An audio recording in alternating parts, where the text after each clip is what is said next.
Bonjour et bienvenue sur TV Land de votre web télévision locale. Au sommaire du journal de ce vendredi 10 octobre, Maxi Art à Labenne, Semaine Bleue à Dax, Carrefour Express à Souston, à tout bout de champ. Maxi Art, le rendez-vous artistique de la communauté de communes, était de retour le week-end dernier à Labenne. Habituellement, c'est le hall des sports qui se transforme pour l'occasion en village d'artistes. Peintres, sculpteurs, artistes verriers ou plasticiens, professionnels ou amateurs, s'y retrouvent le temps d'un week-end. Cette année, pour cause de travaux, Maxi Art s'est déplacé au foyer municipal avec un concept différent. Regardez.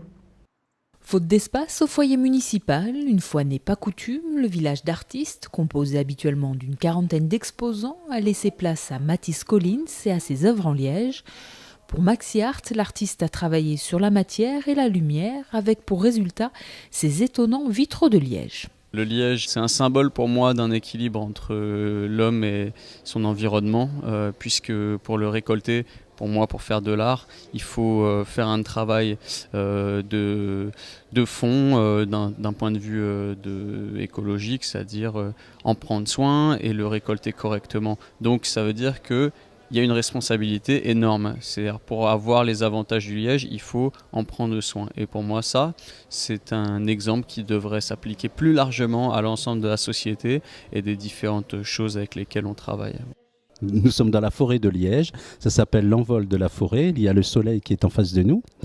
Et le soleil et la lumière du soleil est filtrée par la subraie. Et c'est ce qui donne cet environnement. En plus, la scénographie qu'il a choisie est une scénographie presque druidesque. Ça rappelle un peu Stonehenge en Grande-Bretagne.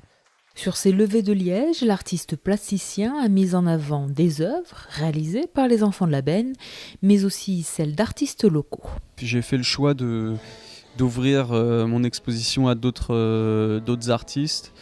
Avant tout parce que le liège, comme je l'ai dit, est un symbole pour moi de partage et d'écologie, et donc je voulais pas être tout seul ici à partager le liège, et donc j'ai été dans les ateliers de personnes que j'ai rencontrées suite à une réunion publique.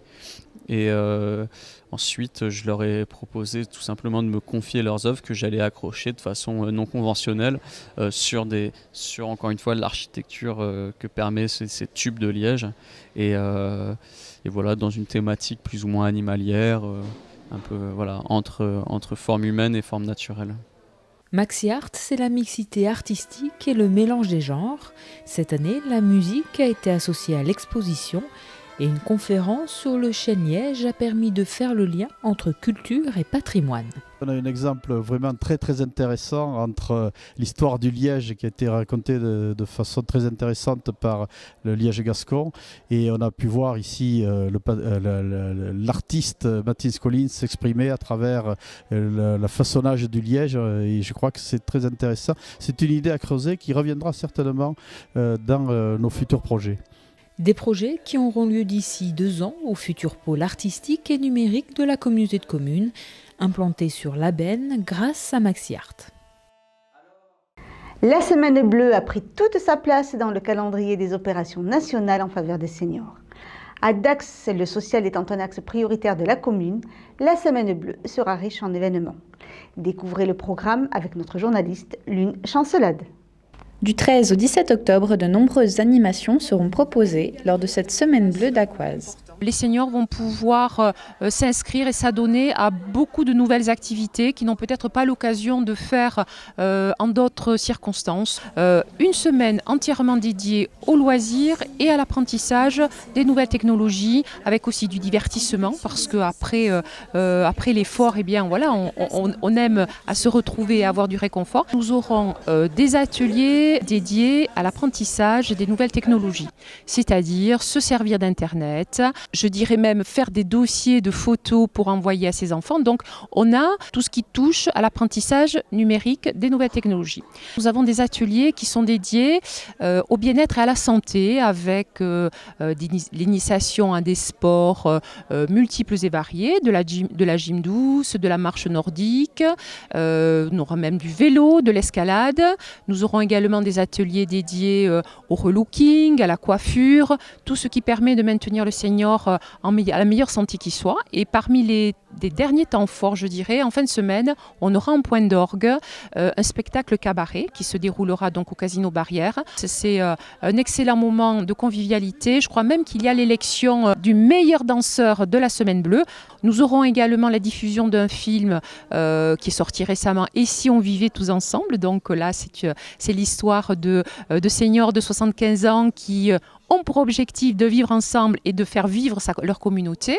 Et voilà, je pense qu'on aura également une dédicace d'auteur dédiée justement sur le manuel de survie du senior. Donc je pense qu'ils s'y retrouveront très nombreux.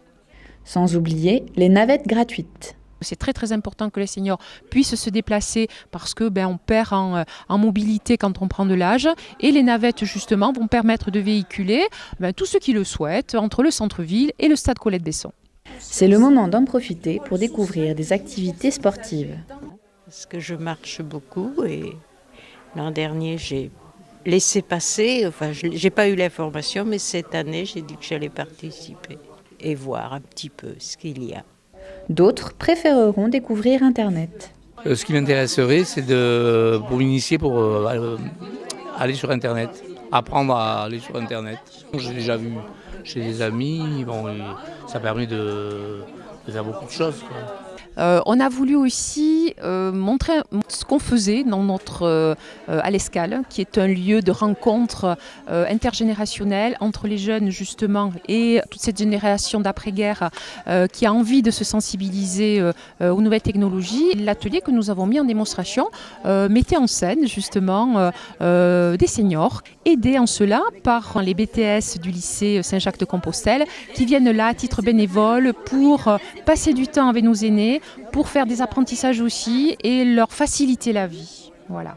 On nous a proposé de faire un projet et on a pensé à ça parce qu'en première année, notre groupe a fait un stage au CCAS. C'est la première fois que je fais ça, mais c'est vrai que là c'est bien, oui, franchement, il n'y a pas trop de problèmes, ils comprennent, ils ont envie d'apprendre. Comme ils voient, ils sont seuls, et puis ils voient que ça sert, Internet, des amis leur disent que c'est bien, alors voilà. Une semaine riche au programme, mais attention, toutes les animations requièrent une inscription au préalable. Au cœur du centre-ville de Souston, le petit supermarché de proximité vient de changer d'enseigne. De 8 à 8, il devient Carrefour Express avec pour philosophie proximité, rapidité et convivialité. Notre équipe était sur place pour son inauguration en présence de M. Jean-Yves Montus, maire de Souston, et de représentants du groupe Carrefour.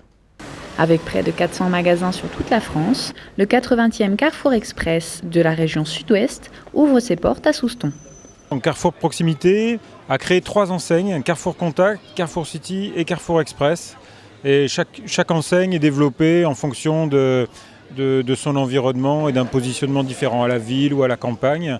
Et Carrefour Express, c'est l'enseigne qu'on développe sur des surfaces entre 100 et 300 mètres carrés, donc comme le magasin de Souston. Là, on a carrément fait des gros travaux. On a carrément, le magasin faisait 550 mètres carrés. On l'a coupé en 2 parce que ça ne sert à rien d'avoir un très gros magasin suite à la nombreuse concurrence. Et puis, on n'est qu'un magasin de proximité.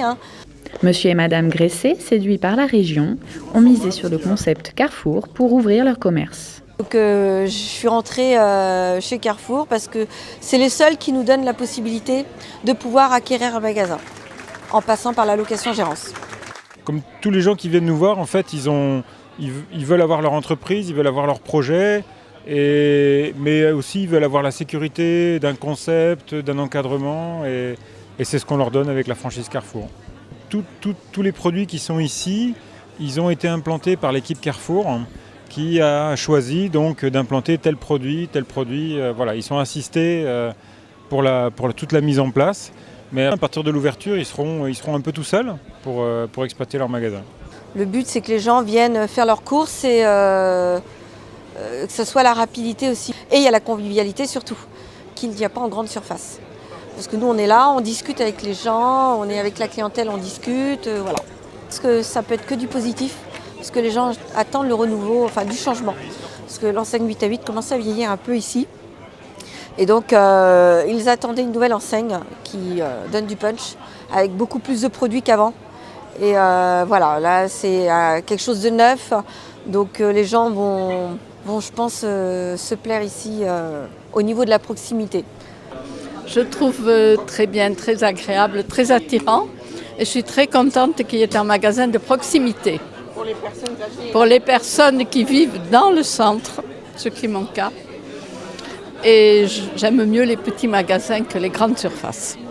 Mais moi, je suis très étonnée, agréablement surprise, parce que c'est impeccable. Je pense que c'est quelque chose de merveilleux pour Soustons, pour les Soustonnais. J'espère surtout que les Soustonnais joueront le jeu. Les céréales nous régalent, mais pas seulement, elles font aussi partie de l'alimentation des animaux ou encore entrent dans la composition des bioplastiques et des cosmétiques. Aujourd'hui, place à la technologie et à l'innovation au cœur des recherches sur les céréales.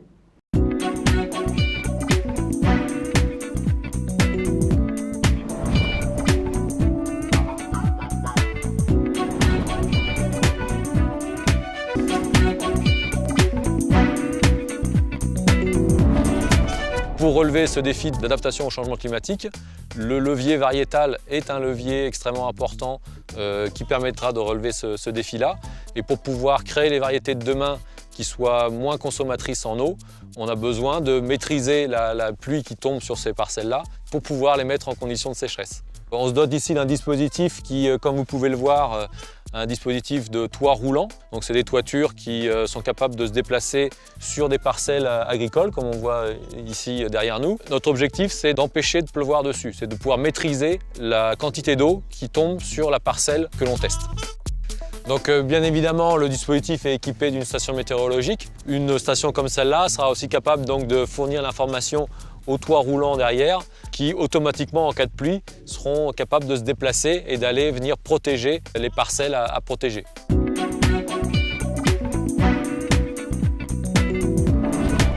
Les machines agricoles d'aujourd'hui n'ont jamais été aussi perfectionnées. Ce sont de véritables concentrés de technologie. Mais comment alors réussir à faire dialoguer ces engins entre eux avec un même langage pour que leurs actions dans les champs soient coordonnées?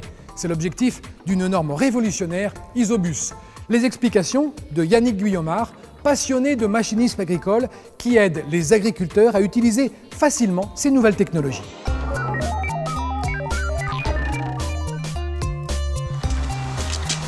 Depuis quelques années, le machinisme agricole qui était avant très mécanique est devenu très technique avec beaucoup d'électronique à l'intérieur au niveau des tracteurs, au niveau des outils. Et il y a une forte demande de formation pour expliquer ce sujet très complexe et ils permettent aux équipementiers de développer de nouveaux produits.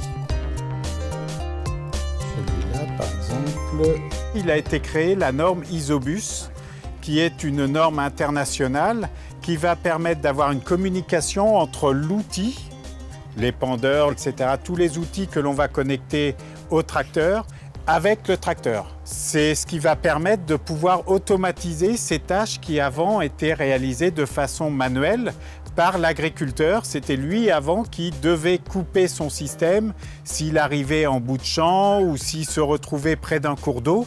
Donc moi, ça me passionne de participer à cette évolution. Ça me permet aussi d'assouvir mes deux passions qui sont la formation et le côté électronique, le côté technique.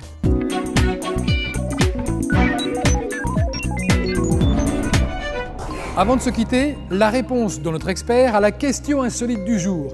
Il paraît qu'il y a des céréales dans certaines cartes bancaires. Est-ce que c'est vrai? Oui, aussi surprenant que cela paraisse, c'est vrai. En fait, c'est plutôt des cartes bancaires qui peuvent être fabriquées avec de l'amidon qu'on extrait du blé ou du maïs.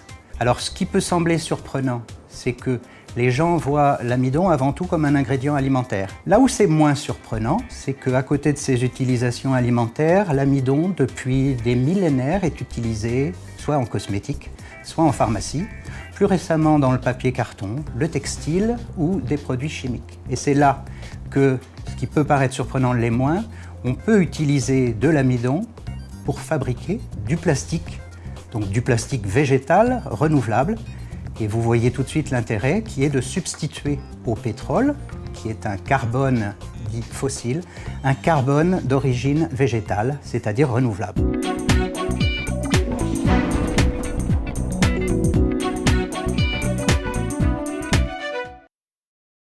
Voilà, cette édition est maintenant terminée. Je vous donne rendez-vous lundi 13 octobre pour un prochain journal de TV Land, votre télévision locale. Je vous souhaite en attendant de passer un excellent week-end.